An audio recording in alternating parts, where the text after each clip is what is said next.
Hey there, awesome folks. I am here tonight, or depending on whenever you get to see this, or if you are live in the chat with us tonight, go ahead and like, share, and subscribe as you're coming in.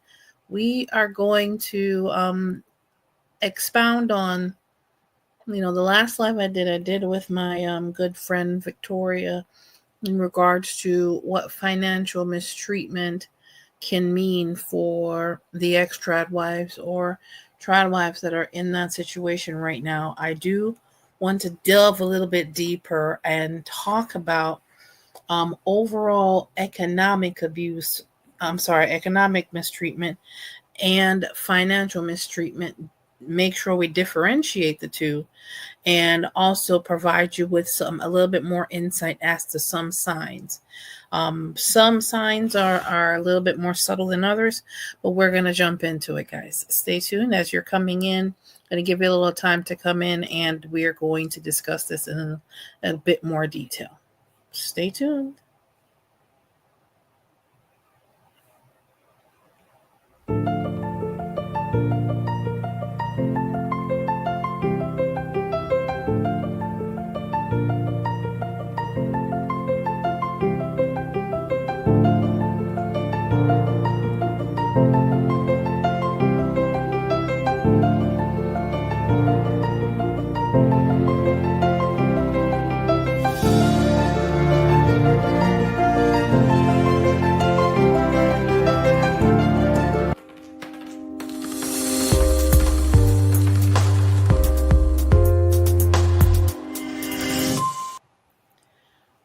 All right, beautiful people. I am here to help you to become a better professional. This is Mentor Shelley. Wanting to make sure that you have what you need, especially as an ex-trad wife or a trad wife considering making that step, making that move, making that transition back into the professional world, back into the job market, and you're wanting to understand if you are going through some of these things. So we're going to go ahead and explore a little bit more. We did discuss it in the last live stream that I did with my good friend Victoria, the credit solutionist, but I do want to touch on this a little bit more so we can expound on this and make sure that you have what it is that you need to be able to truly have the information you need to make your decisions. This is from the website Surviving Economic Mistreatment is the word I'm going to use. So they're going to ask, what is economic mistreatment?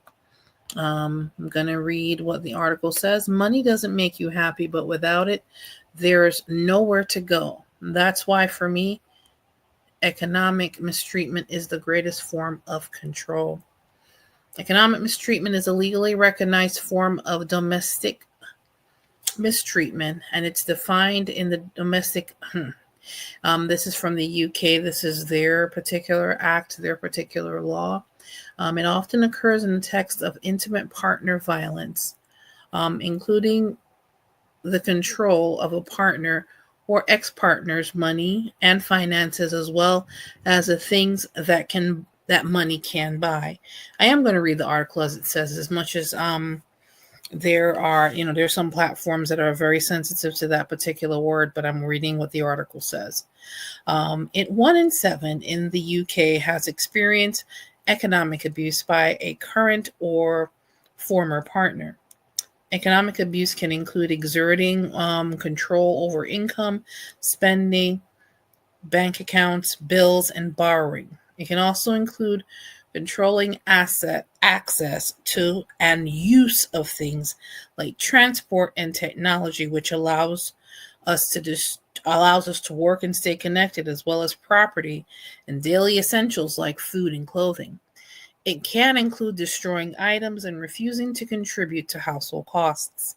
This type of abuse is a form of coercive and controlling behavior. It can continue long after a leaving and can have lifelong effects. Quote by by UK Home Office, controlling or coercive behavior is a purposeful pattern of behavior that takes place over time in order for one individual to exert power, control, or coercion over another.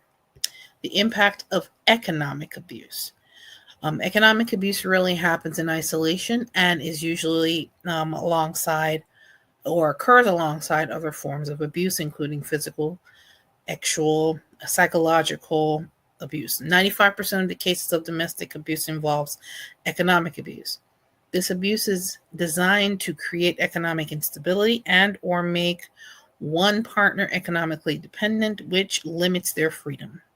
Without access to money and the things that money can buy, it's difficult to leave an abuser and access safety.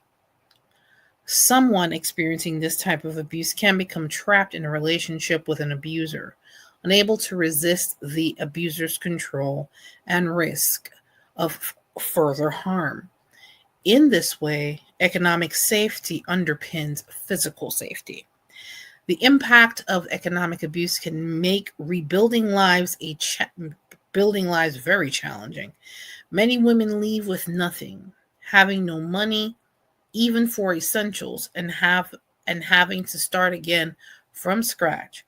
Many victim survivors leave with large amounts of debt, poor credit ratings, affecting their long-term economic stability, and many are unable to maintain savings that provide economic security.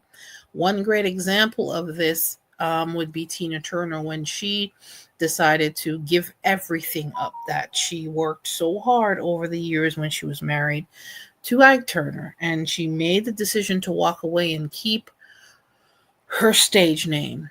And with that, she used that to literally rebuild her economic and actual life.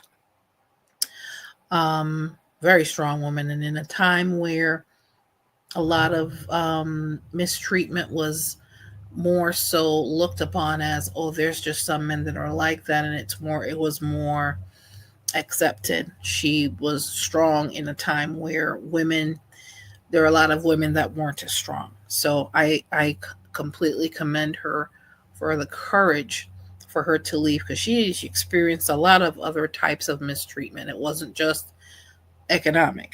But let's continue. And of course, as you're coming in, go ahead and like the video. If you have never subscribed or you have not subscribed, go ahead and do so as you were here, or share this with somebody that you know may be going through something similar to this. Identifying economic abuse. And the article is also going to go into the difference between economic versus financial. Economic abuse can take many forms. An abuser might do any of the following. Sabotage your income and access to money. We did touch on that a little bit when we were doing the live stream, but we want to delve a little deeper. Sabotage your income and access to money. Preventing you from being in education or employment. We did touch on that. Limiting your work hours. We did touch on that. Taking your pay. Now that's a new, Refusing to let you claim benefits. Or taking children's savings or birthday money. Refusing to let you access your or any bank accounts belonging to both of you. Restricting how you use money and the things that you own. Control when and how money is spent. Dictate what you can buy. Make you ask for money or provide an allowance. We did touch on that in the last article. Checking your receipts. Making you keep a spending diary. Lord. Making you justify every purchase you made. Control the use of property such as a mobile phone or a car. Insist all economic assets, including savings, house, are in their name. Yeah, this is going a step further. Keeping financial information secret. That was something we touched on. Exploiting your exploiting your economic situation. Stealing your money or property. Causing damage to your property. Refusing to contribute to household costs. Spending money needed for household items and bills. Misuse money in joint bank accounts. Insisting all bills, credit cards, and loans are in your name and then make you pay them. Building up debt in your name, sometimes without your knowledge. Ugh. There's an abuse whale. You can go to my website, and in the blog post that accompanies this particular video, there is links directly to this article, so you'll be able to use it. Now, here's a difference between the two: financial abuse versus economic abuse.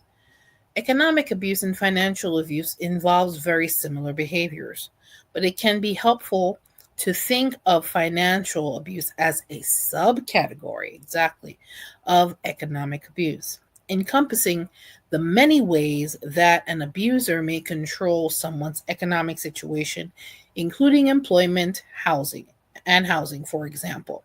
Financial abuse is controlling the finances, like stealing money or coercing someone into debt. Economic abuse, on the other hand, is financial abuse plus controlling other resources such as housing, food, transportation, and employment. Getting the proper support. If you experience economic abuse as a triad wife or an ex-triad wife, you are not alone. There are people and organizations that can help. We have information and support that is available. And if you are a professional looking for more information, we have resources from other sectors as well. I want to come back, and I want you to be very much aware of the fact that economic abuse or economic mistreatment does not stop there. But I also want you to be aware that you can get out of this. Is this something that you truly can fight? You can fight back for your economic freedom. It's not something that is lost. It's not something that that you cannot obtain. It's not something that you cannot attain. It has definitely, I'm sure, taken a toll on you mentally, physically. Some of your very lives may be in danger. This is not something that I take very lightly, but I believe and I know that if you're determined to make the necessary changes, one of the ways I definitely want to offer my support as a career coach is for you to download the guide at mentorshelly.com/ETW. That is one way to start. That link is right at the bottom of this screen here. Go ahead and you download that guide and go ahead and start filling it out, putting things there. You do have skills. You are not starting from the bottom. I want you to know you are not starting from the bottom. There are things that you can do to truly get started and to truly get mindset wise, to help you get back mindset wise, because going through economic mistreatment is not something that's easy to deal with. But the first step is to look through the signs that we just discussed and recognize that if you're experiencing at least 2 or 3 of these, know that you're going through economic mistreatment and understand what it takes. There is also another link on this particular website where it says, let me see here. There are domestic forums that you can find information. I'm going to link them below this video as well. But I do want you to understand you can use this website, survivingeconomicabuse.org. That is not in the US, but the information that is on this particular website is helpful. What I will do is link the information at the bottom as far as what you can do to truly begin to carve out a path for you to obtain some economic freedom, to obtain some, at least to not be economically dependent anymore. The first step is to acknowledge that you are going through that, number one. And number two, understand the behaviors if you're experiencing them. So if you know for sure, okay, You're experiencing them. You want to break free. First thing to do is seek support. Seeking support is going to look different for some of you. If you're going through carte blanche, full blown economic mistreatment, you have to use that phone you have in your hand. If you're watching me on YouTube right now, you have a phone. Go ahead and look up, you know, domestic domestic mistreatment hotlines in your area. Um, Reach out to some of your relatives. If you can't reach out by calling the phone, send an email. You can send an email with the phone that you have.